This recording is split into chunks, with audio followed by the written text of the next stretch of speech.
ঠিক ঠিক।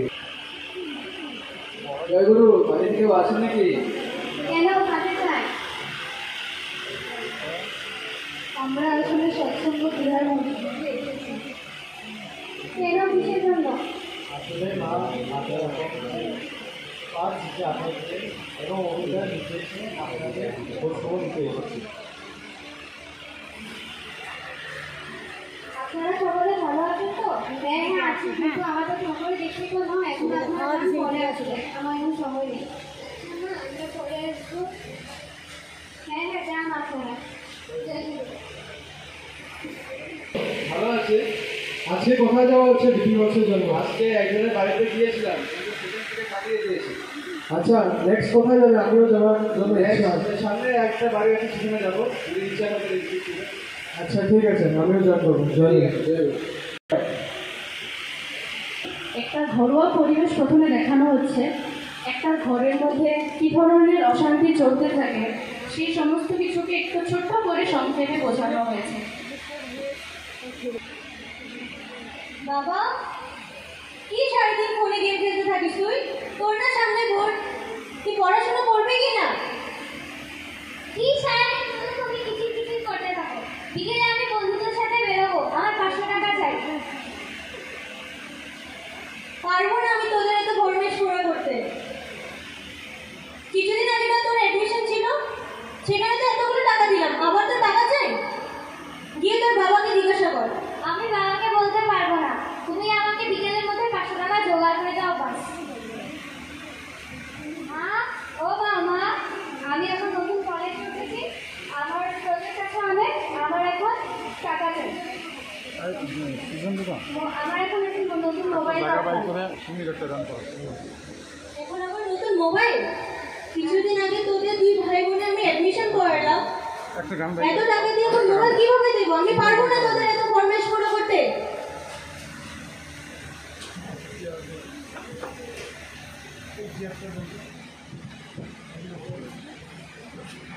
সারাদিন তো পরদিন পড়াচর্চা করে তোমার দিন চলে যায় না, ঠাকুরের নাম নাও, কিছু নাও, ছেলেদের মেয়েদেরকেও মানে মানুষ করতে পারে না।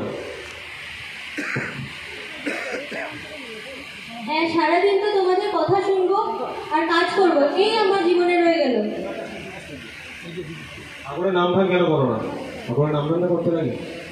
কি করবো ঠাকুরের নাম ধ্যান করে? যখন তোমার মা বিছানায় পড়েছিল অসুস্থ হয়ে, তখন কে করেছে তোমার মার জন্য? আমি করেছি। এসেছিল কেউ ঠাকুর বাড়ি থেকে? ঠাকুরের কোনো মানুষ এসেছিল খবর নিতে? এসে তো ছিল ওরা খবর নিতে, তোমার তুমি খুব দুর্ব্যবহার করে তার জন্য ওরা আরো আসলো না।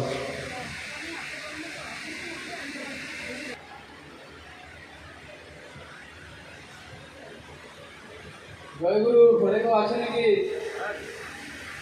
হ্যাঁ দাদা, আসুন আসুন, বসুন, আসুন। মা বাবা, চেয়ারগুলো নিয়ে এসে যাও। না না বৌদি, এসব কিছু লাগবে না, আমরা নিচেই বসে যাও। আচ্ছা ঠিক আছে, আপনারা আসুন, বসুন, বসুন। আচ্ছা, আপনারা কিছু চা টা খান, কিছু জল পান করুন। সেটা পরে হবে। আমরা বলি যে আমরা কিছু রেখেছি, আসলে আমাদেরকে পরম প্রতিপাদ্য ছাত্রদের এবং পরম পুজো নিয়ে এসেছে অভিজ্ঞতার নির্দেশে আপনাদের খোঁজখবর নিতে এসেছি আমরা। আচ্ছা ঠিক আছে, আপনারা বসুন, আমরা বসুন।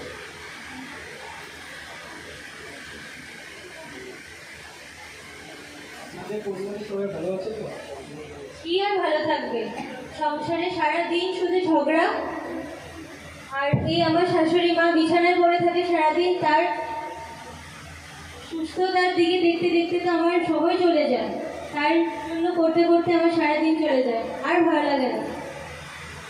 সেবা করা তো মানুষের ধর্ম হয়, সেবা করতে হয়, এসে ঠাকুর বলেছে।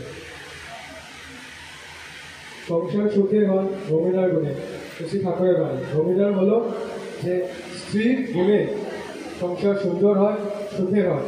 এর জন্য আমরা যেন ঠাকুরকে ধরি আর শ্বশুর শাশুড়ি সেবা করি।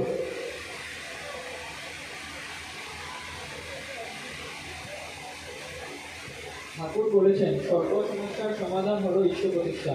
এর জন্য আমরা ঠাকুরের নীতি মতন স্মৃতিগুলো পালন করতে হয়। আর কৃষি পূরণ করে আমরা এটা অনলাইন বা উপজেলা কেন্দ্র দিয়ে আমরা এটাকে পাঠাতে পারবো।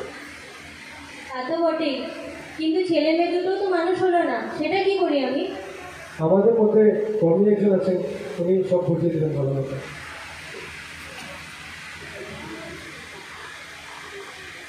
জয় গুরুমা। জয় গুরু। আমরা পরম পূজ্যবাদ ও শ্রী আচার্যদেবের আশীর্বাদে এবং পরম পূজ্যবাদ ও শ্রী অরুণদাদার আশীর্বাদে আমরা প্রতিটা বাড়ি বাড়ি যাচ্ছি। এই করোনাকাল মহামারীর মধ্যে এবং বিভিন্ন সময় ধরে আমাদের থেকে যারা ইচ্ছুক হয়ে গেছে, দূরে সরে গেছে, আমরা তাদের খবর নিতে পারি না, কোনোদিন তাদের বাড়ি যেতে পারি না। কিন্তু দাদা দয়া করে এবার ভক্তদের বাড়ি বাড়ি পাঠান। আমরা পরম ভক্তবাদ যে তিনি দয়া করে আপনাদের বাড়ি বাড়ি পাঠালেন এবং আপনাদের খবর, আপনারা কেমন আছেন, কিভাবে আছেন, সমস্ত কিছু নেওয়ার জন্য পরিবার নিয়ে সবাই সুখে আছেন কিনা তিনি সেটা জানতে চেয়েছেন। আচার্যদেব নিজে বলেছেন যে আমি বলেছি বলবি, যে প্রতিজনের বাড়ি বাড়ি যাবি বলবি যে আমি খবর নিয়েছি তার। সেই জন্যই আমাদের আশা।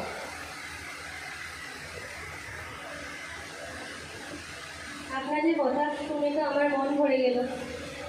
এখন থেকে আমিও আমার মন পরিবর্তন করার চেষ্টা করব, আর ঠাকুরের সাথে আবার একসাথে আমি আমার সপরিবার ঠাকুরের সাথে নিজেকে যোগদান করব। একদম, তাহলে আজকে আমরা আসি। আপনারা আসলে সত্যি মনে হলো যে আজ ঠাকুর নিজে এসেছেন আমাদের বাড়িতে, আমাদের চোখ খুলে দিত। খুব খুব ধন্যবাদ। আসলে একটা ব্যাপার আছে যেটা আমি আপনাদের কাছে প্রার্থনা করি। অনেক সময় দেখা যায় যে আমরা বাড়িতে দাদারা মায়েরা সবাই দেখি, কিন্তু আমাদের সন্তানদিগকে আমরা ঠাকুরের সাথে যুক্ত করি। আমরা যদি সন্তানদিগকে যদি তার বাতুলকরণে যদি পৌঁছে দিই, তার সাথে যুক্ত করে দিই, সমস্ত দায়িত্ব সমস্ত ভার তিনি গ্রহণ করেন, তখন তার জন্য আমাদের কিছু ভাবতে হবে না। আমি যদি বলি ছোট একটি উদাহরণ দিয়ে, কখনো ভেবে দেখেছেন যে বাড়ির চার কোণের ভিতরে, এই চার দেওয়ালের ভিতরে আপনারা আছেন, আপনার সন্তানেরা বেরিয়ে যাচ্ছে, কোথাও টিউশন যাচ্ছে, কোথাও স্কুল যাচ্ছে, কিন্তু কোথাও কি তারা যদি দুর্ঘটনায় পতিত হয়, আপনি বাড়ি থেকে বসে তাদেরকে রক্ষা করতে পারবেন? তিনি পরম দয়াল সবসময় আপনার সন্তানের সাথে থাকে।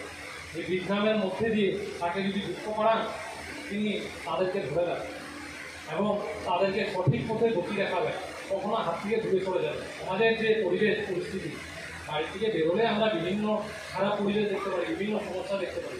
প্রতি ঘরের বাবা মায়েদের একটাই কমপ্লেন, একটাই অসুবিধা, তারা এটাই বলেন যে এই পরিবেশে আমার সন্তানাদি যাতে নষ্ট হয়ে না যায়। আমি ঠাকুরের একটা কথা বলতে চাই।